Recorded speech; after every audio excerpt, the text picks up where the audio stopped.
Welcome, Texas State Assembly members. I'm Christy Cole, your president, and I just wanted to announce that we have a new venue for 2027. We listened to your voices, and the Patty Sooter Best Little Workshop in Texas for 2027 has a new location. We're so excited for this new location.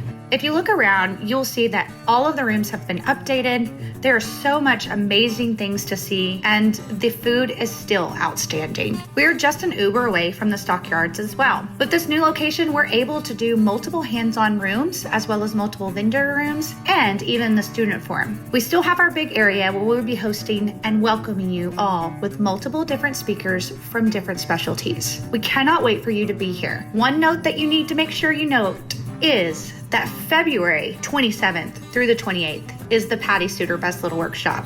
Yes, you heard that right. February, the last weekend of February, 27th through the 28th of 2027. But don't worry, we will be returning back to the first weekend of March in 2028. Can't wait to see you there at the Patty Sooter Best Little Workshop in Texas.